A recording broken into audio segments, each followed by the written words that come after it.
Olá pessoal, este é o canal Geopoliticando e hoje nós vamos falar um pouco sobre a esquerda israelense, sobre a direita alemã e como há uma certa hipocrisia no tratamento de um e de outro.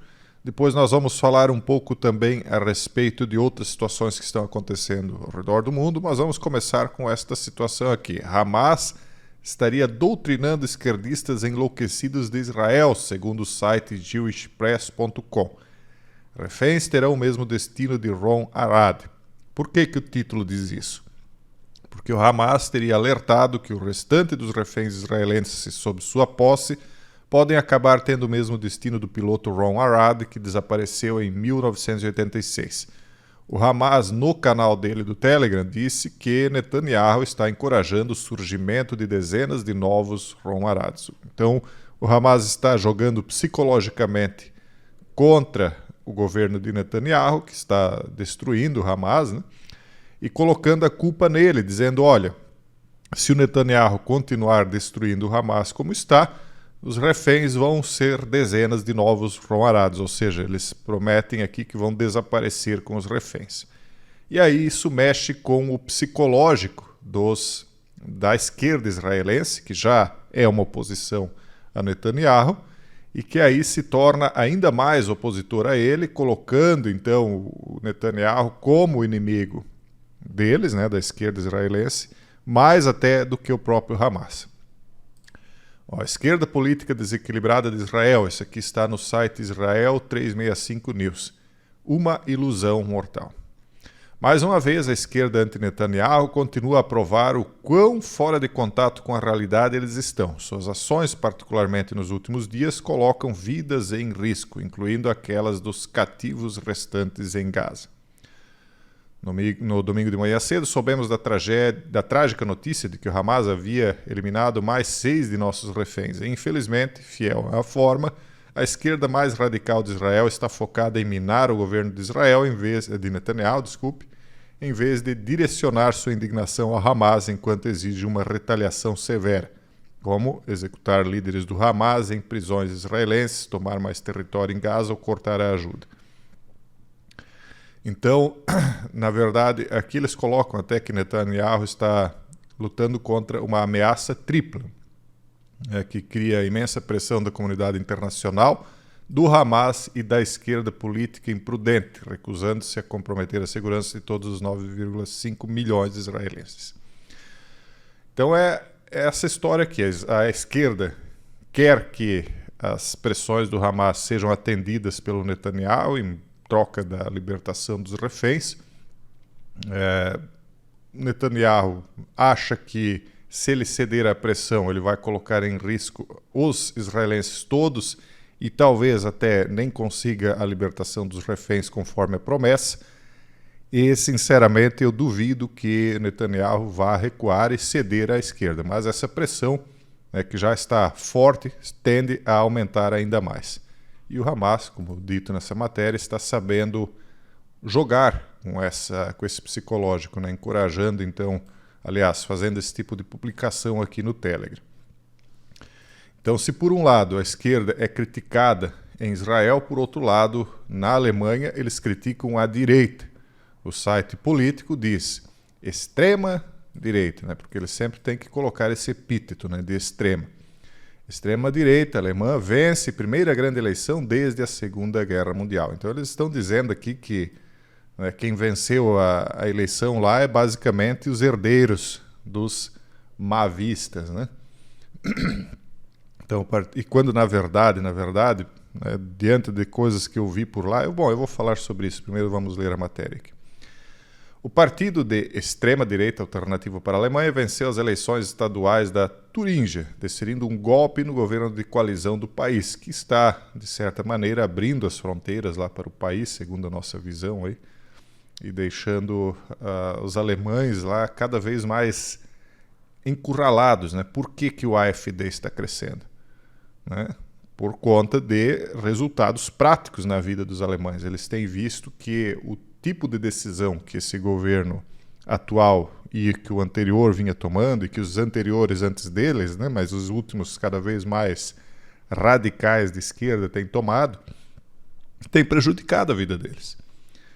Então eles ganharam uma eleição, o triunfo da AfD anti-imigração em uma região que estava sob controle comunista durante a Guerra Fria, é um grande golpe para o centro político da Alemanha, especialmente para os 3 partidos da coalizão governista do chanceler Olaf Scholz, que, em outras palavras, apenas substituiu Angela Merkel, mantendo toda a política dela.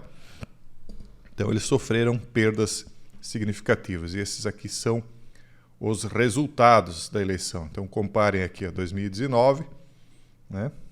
A situação tinha 31% dos votos e agora estava com 13%. A AfD, que já vinha avançando em segundo lugar, com 23%, levou aí com 32,8%.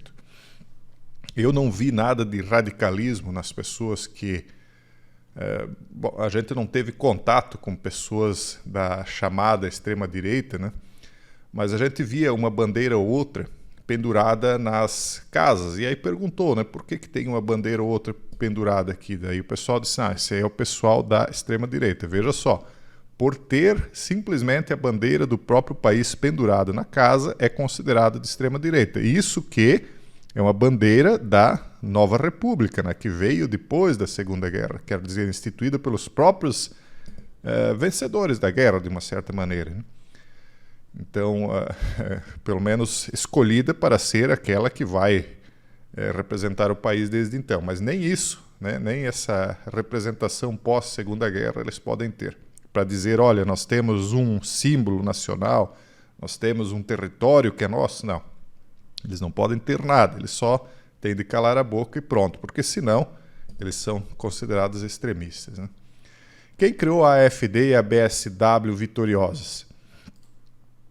Então aqui, a BSW aqui embaixo teve 15%, que vem crescendo também, né? Quem criou? Eles dizem que foram Merkel e seus companheiros, surdos ao povo. Não é que eles são surdos, é que se eles tomarem medidas que são anti-imigração e etc., eles vão acabar sendo eles os extremistas. Não tem como eles recuarem nas políticas deles. Ou eles são uma coisa ou outra. Óbvio que se eles tomasse as medidas que o AfD promete que vai tomar, para que é que o povo iria trocar? Não teria necessidade, né? Então, eu estive, como eu falei para vocês, por lá, fiz uma volta de uma semana por lá, então eu conversei com todo tipo de gente que eu podia. Falei para vocês que das pessoas que foi mais gentil, né? Os alemães, todos eles foram muito gentis, salvo um ou outro, porque tem gente de todo tipo em todo lugar. Mas um dos mais gentis lá era um sírio, que me ajudou lá por conta de um problema que teve no carro. Um cara muito gente boa. Agora, por outro lado, também na região de imigrantes que eu estive em Munique, eu vi briga, eu vi garrafa sendo quebrada no chão, cheiro muito forte de urina na rua, de fezes e o que vocês imaginam. Eu vi, isso é a minha visão, né? Agora, se acontece todo dia ou foi uma coincidência naquele dia, o que eu duvido, né?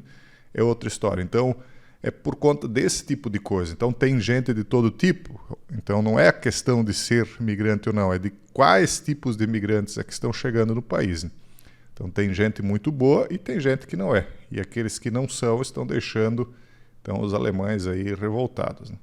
Mas enquanto eles se fazem de surdos e fazem de conta que não estão entendendo, a direita lá vai avançando e tende a tomar o poder em todo o país. Esse é o destino claro da Alemanha, pelo menos por enquanto. E isso se trata de uma guerra cultural, na verdade, né? E conforme esse artigo aqui do New American, as guerras culturais são, na verdade, uma guerra pela civilização. Os republicanos estão perdendo as guerras culturais? Perguntou recentemente o esquerdista político. Uma pergunta melhor, no entanto, é: nós, como americanos, estamos perdendo a guerra pela nossa civilização? É outro país que está cada vez mais perdendo a sua identidade. Todos os países estão, porque a partir do momento que você abre as fronteiras, para nós brasileiros entrarmos nos Estados Unidos, digamos que os americanos quisessem entrar em peso no Brasil, para que ocorra essa mistura de povos, óbvio que os países que estão recebendo essas pessoas vão perdendo aos pouquinhos a sua identidade, porque cada um que entra em um país leva um pouco da sua identidade consigo. Eu penso que para que exista uma verdadeira diversidade, as pessoas deveriam ter mais proximidade com a sua cultura. Eu não sou contra que as pessoas imigrem, que elas vão para outro país. Eu acho que as pessoas têm que buscar aquilo que é melhor para elas, né? Só que o resultado claro disso é que a cultura do lugar que recebe culturas diferentes vai se alterar. Isso é óbvio, né? Agora, óbvio que também o indivíduo ele tem que pensar na situação dele. Poxa, esse país aqui para mim não está bom, eu vou tentar buscar um país melhor. Então, isso não é hipocrisia, é só entender que, de fato, o que acontece é uma perda de identidade. Só que, de uma certa maneira, a perda de identidade cultural de cada país já acontecia antes, mais por influência cultural do que por a entrada de pessoas dentro daquele país. Então, nós aqui no Brasil somos muito americanizados e não necessariamente os americanos vêm para cá, mas nós importamos muito da cultura deles, né? Nós assistimos os filmes deles, nós ouvimos as músicas deles, nós temos as redes de lanchonetes deles aqui espalhadas por todo lado. Isso não é bom, não é bom. É bom que um país ele tenha a sua própria identidade, até porque quando alguém de outro país vem para cá, ele vai ter aquela surpresa de ver algo diferente, de ter o convívio com uma situação diferente. Então essa globalização e abertura de fronteiras indiscriminada, ela vai acabando com a diversidade, né? Mas enfim, é o que está acontecendo. Argumentando que o Partido Republicano está perdendo as guerras culturais, o site O Político escreveu no final de semana o seguinte: candidatos ao conselho escolar apoiados pela Moms for Liberty, uma vanguarda conservadora cujos membros popularizaram restrições a livros de bibliotecas em sala de aula, estão perdendo eleições na Flórida e em alguns estados indecisos. Líderes republicanos que se manifestaram contra a teoria crítica da raça e questões LGBTQ+, enfrentaram recentemente recalls em bolsões vermelhos da Califórnia. E na corrida presidencial, os democratas estão jogando na ofensiva. A convenção partidária desta semana em Chicago apresentou liberais atacando candidatos conservadores como estranhos e denunciando as chamadas proibições de livros. Os Estados Unidos é muito rico, muito poderoso, tem uma infraestrutura ótima de se viver, e aí quando a pessoa tem demais, ela não sabe o que é ter de menos, né, como os outros países. Então talvez eles vão ter de experimentar o gostinho amargo do caos e da pobreza para depois entenderem o que é que eles estão fazendo. Talvez até lá essas guerras culturais vão mesmo sendo vencidas pela esquerda lá no país. E a proibição do X no Brasil é uma amostra do que está por vir, diz o site spikedonline.com. A repressão global à liberdade de expressão está ficando mais agressiva a cada dia. É que é uma situação que nós não vemos só no Brasil. O mundo inteiro está tendo esse tipo de atitude em relação a aplicativos, liberdade de expressão, etc. Então, X, a gigante de mídia social, por quê? Voltando, por quê? Porque dentro das mídias sociais é que está a voz da chamada direita, que não é o establishment, né? Os poderosos, eles estão dentro do espectro ou do globalismo ou do comunismo, né? Então, os povos, né, que são uma grande maioria, uma massa de bilhões de pessoas, seria o que seria chamado a extrema-direita, mas não tem poder nenhum, não manda nada, e também não pode falar muita coisa, né, porque senão é banido. Então, um dos grandes motivos, assim, na minha visão, né, a minha opinião pessoal, né, de que o mundo está aí contra a liberdade de expressão é porque as classes dominantes, as elites, não querem que o povo fale. É isso, na verdade. A minha opinião é essa. Então, o X não cumpriu um prazo aqui, etc. Todo mundo já sabe o que aconteceu aqui no Brasil, mas o que nos interessa falar aqui, para acrescentar um pouquinho, né, de informação a tudo que todo mundo já sabe, é que esse tipo de coisa já foi tomada, esse tipo de atitude, em outros países, né? Então a desinformação foi responsabilizada pelo Brexit no Reino Unido e pela eleição de Trump nos Estados Unidos. Entenderam? Então eles dizem, não, o Brexit só aconteceu porque o povo é burro, né? Ele foi desinformado. A eleição de Trump só aconteceu porque o povo é desinformado. A mesma coisa a respeito do ex-mandatário aqui do Brasil. Então, no fundo, eles acham que o povo é ignorante e que, poxa, eles têm que disciplinar isso aí porque o povo não sabe discernir o que é certo e o que é errado. E no final das contas, nós vamos vendo coisas como essa aqui, ó, a prisão do fundador do Telegram na França, o Pavel Durov. Daí o pessoal lá daquele outro site, agora me esqueci o nome, fugiu lá da Europa, disse, eu aqui não volto mais, eu vou sair fora porque se estão prendendo daqui a pouco me prendem também. Daí o Elon Musk vocês sabem que ele gosta de fazer uma troça, né? Ele já disse, eu também acho que não vou mais poder sair dos Estados Unidos e coisas desse tipo assim. Enfim, é isso aí que nós estamos vendo se proceder no mundo. Eu acho que esse tipo de coisa tende a avançar, talvez vá ter alguns recuos com algumas vitórias de pessoas como Trump e tal, talvez, mas a tendência a longo prazo é que o povo volte ao status quo, né, da impossibilidade de se manifestar. Né? Isso vai ficar mais uma vez restrito às classes dominantes e o povo quietinho para não se lascar. Esse é o vídeo de hoje. Forte abraço a todos e até o próximo vídeo, se Deus quiser.